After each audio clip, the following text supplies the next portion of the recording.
Hola a todos y bienvenidos al top de 100 películas de la década de Popnography. Esta es la cuarta parte donde hablaremos del 40 al 20. Número 40, Raw. Raw, que está inscrita dentro del estilo de la nueva extremidad francesa, es un muy interesante análisis acerca del deseo femenino, el descubrimiento de la sexualidad y las disidencias sexuales femeninas enmarcadas en la violencia, que sin embargo no juegan como un valor negativo, sino más bien una manera de expresarlas. Fundamentada como en el concepto del despertar sexual, Raw usa una metáfora muy del cine de género, muy del cine extremo, que es el canibalismo, para intentar expresar estas ideas, y sin embargo nunca lo hace ni con morbo ni con ningún tipo de perversión. Raw es una película completamente femenina que intenta entender el deseo femenino dentro de un marco donde este no es permitido. 39. Cazando a los salvajes. Esta película de Taika Waititi, que hizo justo antes de su gran éxito en Thor Ragnarok, creo es la mejor que ha hecho. Lo digo sin haber visto Jojo Rabbit. Centrada en un niño que es recientemente adoptado por una pareja que vive en la región salvaje neozelandesa. Después de la muerte de la madre, ella, el niño y este padre postizo que nunca quiso un hijo se deben aventurar en lo más profundo, y es una especie de historia de maduración conjunta de padres e hijos, y de cómo estas fuertes relaciones pueden trascender un poco lo que entendemos como el orden, y cómo ciertas instituciones quieren detener la posibilidad de estas uniones. Es una excelente película. Es Taika Waititi nuevamente mostrándonos el paisaje neozelandés de una manera exquisita, y creo que es su mejor película. Número 38, Green Room. Una película 100% punk. La historia de una banda fracasada que termina dando un concierto en un club nazi y quedan atrapados después por el malvado líder, que es Patrick Stewart, en un papel atípico y que demuestra sus grandes habilidades como actor más allá de Shakespeare y Star Trek. La película de Jeremy Saulnier es una muy fuerte y brutal exploración incluso de la propia filosofía punk y su relación con el nazismo, terminando en una tesis completa que totalmente rechaza estos ideales y nos muestra de lo que realmente se trata el punk. Nazi punks, fuck off. Número 37, Plaza París. La intervención de una mujer acomodada en un contexto muchísimo más precarizado, donde ella busca ser una salvadora, desacomoda completamente la manera en la que el contexto que se introduce y su propia salud mental. Pasando de un drama a ser una película casi de terror, podemos encontrar cómo una persona privilegiada no puede manejar los procesos contextuales que intenta salvar. Ambientada en las favelas de Brasil, una mujer, hermana de un capo importante, empieza a tener visitas constantes con una psicóloga acomodada. Esta película funciona como una perfecta compañera a otros dramas raciales como Get Out o Black Klansman, en el sentido en el que empezamos a entender no solo las dimensiones imposibles y retorcidas del racismo, sino cómo este se da a cabo. Una impresionante fusión entre drama, terror y narraciones sociológicas. Directora Lucía Morat, que es una genial, eminencia sí. Lucía Morat. Cine brasileño. Simón, vean más cine brasileño. Nosotros también tenemos que ver más cine brasileño. Maldita sea. Número 36, Neruda. Una película que intenta ser una biopic y a su vez reta todas y cada una de las concepciones del biopic. Pablo Neruda está siendo perseguido por el gobierno debido a sus disidencias políticas, y vemos todo su viaje, huida y representación a través de este personaje inventado de Gael García Bernal. Pablo Larraín intenta retar los términos de la ficción y cómo estos juegan con la vida real.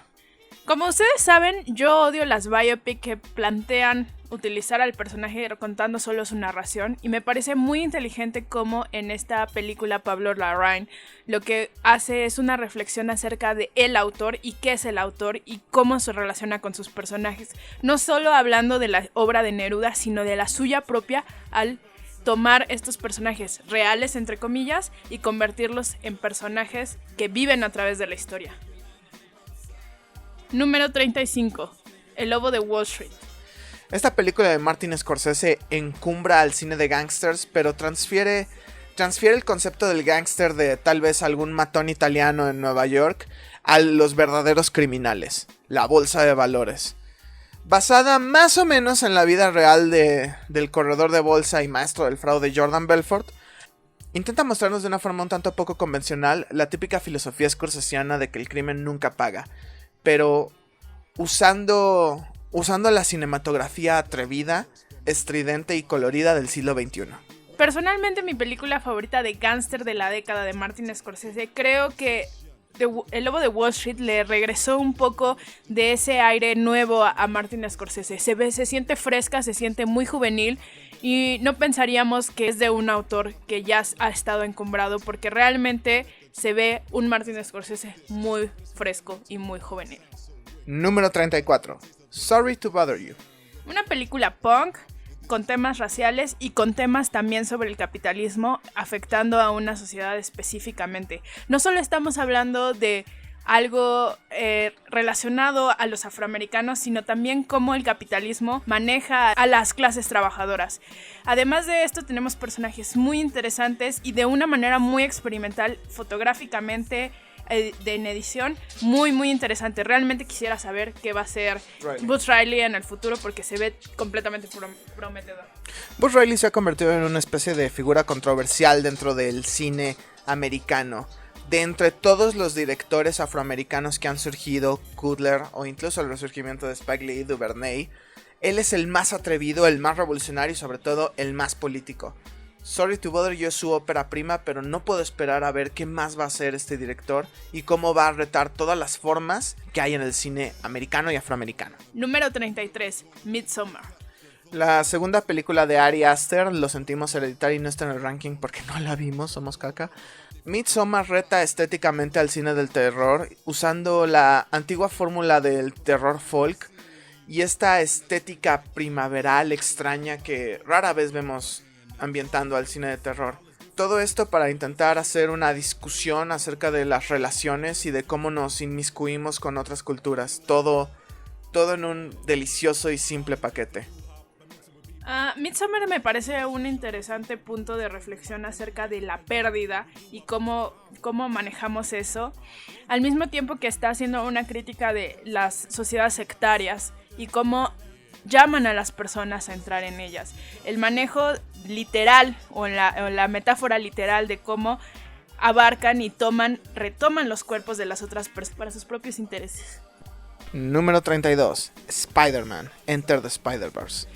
Bueno, podríamos empezar hablando de lo hermosa que es la película, pero creo que más allá de eso es una apuesta muy interesante y la película, a pesar de todo, más experimental de todo el universo Marvel, aunque es de Sony, pero la más experimental de todo el universo Marvel. Realmente está apostando por algo muy distinto y refrescó muchísimo el cine de superhéroes. Realmente hay un antes y un después en Spider-Verse. Phil Lord y Chris Miller son algunos de los mejores guionistas que están trabajando ahora. Se dedican a tomar ideas que pareciera que no podrían funcionar y luego las hacen. Y creo que la cumbre de su trabajo, si bien ellos solo escribieron esto, fue Spider-Verse. El hecho de tomar a este personaje de Miles Morales, reconfigurarlo y convertirlo en una de las figuras más importantes de todo el canon de Spider-Man. Y no solo eso, producir la mejor película de Spider-Man que existe dentro del medio animado y con tal revolución, es un logro en toda la regla. Número 31. Okja. La película que hizo Bong Joon-ho justo antes de hacer Parasite. Okja está intentando usar el cine de género, una especie de clon, bueno, no clon, una especie de juego con películas como E.T. para hablar de las industrias alimenticias. Okja se centra en una pequeña niña granjera coreana que, por decisiones empresariales, se le encarga el cuidado de una especie de super criatura que se supone resolverá el hambre mundial por un precio. Puede parecer una trama un tanto infantil, pero la manera en la que Bong Joon-ho siempre ha jugado con el género y lo ha retado, hace de Okja una completa experiencia. Y en Okja se veía la indicación de que Bong Joon-ho estaba a punto de hacer una completa obra maestra. Y la hizo, así que gané. Número 30. El silencio de otros. Una crítica necesaria en este documental a la España actual, donde las huellas del franquismo siguen estando, siguen funcionando y siguen estando para la gente común y corriente.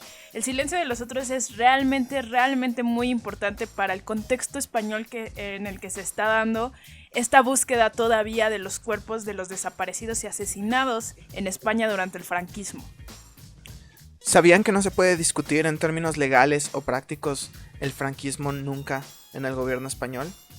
Yo no lo sabía, y a través de este documental descubres algunos de los casos más terribles y de los abusos del fascismo del siglo XX. Franco desapareció a miles de personas, torturó a otras millones, y esta película simplemente es un grito de justicia de personas que ya no les queda mucho tiempo para reclamarla. Voy a llorar. Y lloré. 29. Under the Skin. Una película que de cierta manera reta todas las concepciones del cine anglosajón. Esta película de Jonathan Glazer, estelarizada por Scarlett Johansson, es una especie de lenta y muy procedimental exploración de tal vez lo que nos hace humanos o en general lo que no nos hace humanos. Scarlett Johansson representa a esta criatura sin nombre, a esta mujer sensual que se dedica a seducir hombres y llevarlos a esta especie de paraje. Es una criatura alienígena, es una criatura mitológica, no lo sabemos, no estamos seguros, pero a través de los ojos nuevos de Johansson, los ojos fríos con los cuales observa muerte, desfiguración, violencia y depresión, es por los cuales logramos ver al alma humana de una manera completamente distinta. Número 28. Clímax. La segunda película que tenemos acerca del el extremismo francés proveniente del clásico Gaspar Noé nos habla nuevamente de la política europea a través específicamente de la política francesa, en una metáfora de danza, de baile y de locura, todo iniciado desde una pequeña mujer alemana. Al principio de Clímax aparece en letras grandes, muy al estilo de Noé, que nunca ha sido un cineasta sutil, una película francesa para franceses orgullosos de serlo. Y Clímax es lo contrario, una crítica a la identidad nacional centrada desde la política francesa y una crítica en la manera en la cual las personas ante una crisis cierran filas e intentan atacar a todo lo que no les pertenece. Es una película llena de adrenalina, de emociones fuertes y la música igual de fuerte. Número 27. Fruitvale Station. Basada en el asesinato de Oscar Grant a manos de la policía. Este fue uno de los primeros casos en el que recibieron mucha atención mediática de la década de los 2010 de policías abusando su poder y asesinando sin justicia y sin justificación a jóvenes de color. La primera película de Ryan Coogler, y definitivamente su mejor obra hasta la fecha, nos acompaña a Oscar, Michael B. Jordan, en las últimas horas del último día de su vida, en sus contradicciones humanas, en sus pasiones y en cómo esta persona tal vez con una nueva oportunidad o con un poco más de tiempo pudo haber sido alguien excepcional, y es una persona que nunca vamos a conocer. Justicia para Oscar Grant y todos los asesinados. Número 26. Mad Max Fury Road. Mad Max fue un descubrimiento muy interesante acerca de utilizar la distopia, la ciencia ficción, para hablar sobre el uso y la independencia del cuerpo. Parecería que la película va en un tema muy social, y sí lo va, pero se vuelve realmente muy, muy personal al hablar de lo que estamos, de la independencia del cuerpo, sobre todo en las mujeres. Hablando de feminismo, hablando de empoderamiento. Además de ser una excelente y muy inteligente metáfora sobre la propiedad del cuerpo y sobre el feminismo y sobre la posición de las mujeres y sobre pues cómo el machismo no funciona. Mad Max tiene que ser una de las películas más emocionantes y más fuertes y visualmente preciosas de la década. George Miller, ya un director experimentado, ya un director entrado en años, nos da algo que ningún veinteañero pudo haber hecho. Número 25. The Irishman. La última película de Martin Scorsese, muy recientemente estrenada, esta aparenta ser su última película de gangsters. Y la intención de la película es realmente ser la última película de gangsters. Una manera de despedir a un género, a un grupo de actores y a un sistema de economía y de crimen, los cuales nunca vamos a regresar y nunca vamos a volver a ver en ese tipo de cumbre. The Irishman es sobre morir. The Irishman es una exploración de la vida nunca observada. The Irishman es muy larga. ¡Oh, déjala! No, realmente The Irishman a mí me pareció muy interesante porque conociendo a Martin Scorsese, que es un excelente hombre para decidir los formatos y las formas de las películas, creo que el hecho de que esté hecha para Netflix, dure 3 horas y que parezca que está dividida en varios actos, está hablando de una experimentación acerca de los estilos de cine y de la forma. Número 24. Les Chiques Salvajes. En esta película de Bertrand Mandico volvemos a hablar sobre la independencia, los límites y las transformaciones del cuerpo, que personalmente es un tema que a mí me encanta, acerca de cómo el exterior puede cambiar, cómo la masculinidad se deconstruye y cómo eso se refleja a través de la experimentación visual del cuerpo. Esta película, que toma muchos elementos del cine silente y algunos otros elementos de los primeros años del cine sonoro, es una especie de isla misteriosa, en la cual el verdadero misterio es sobre el género y la identidad humana. Un grupo de chicos se aventura a esta isla y descubren que los frutos y los objetos los transforman lentamente a mujeres. Es una verdadera transformación, que es la transformación del cuerpo. Todo eso está en Los Chicos Salvajes. Les Chicas Salvajes, porque es no binario. Número 23. Guava Island. Basada en los musicales cubanos de los 70s y 80s, Donald Glover usa su identidad musical de Childish Gambino para intentar hablar un poco, en la misma manera de Sorry to Bother You, para intentar hablar un poco de los conflictos laborales y de cómo las culturas son oprimidas por órdenes coloniales. Además de eso, es una película muy corta, está en Amazon Prime, la recomiendo mucho, pero además de eso, la música, bueno, somos fans de Childish Gambino los dos, así que ¡woo! Les diría que si quieren ver realmente punk anarquista, vean películas sobre estos nuevos autores negros estadounidenses. Realmente están haciendo un análisis muy interesante de la industrialización, del trabajo y de la manera en que los trabajadores están siendo explotados. Esta y Sorry to Bother You me parecen dos películas hermanitas muy buenas. Childish Gambino, mención, pero wow, qué buena película. ¡Woo!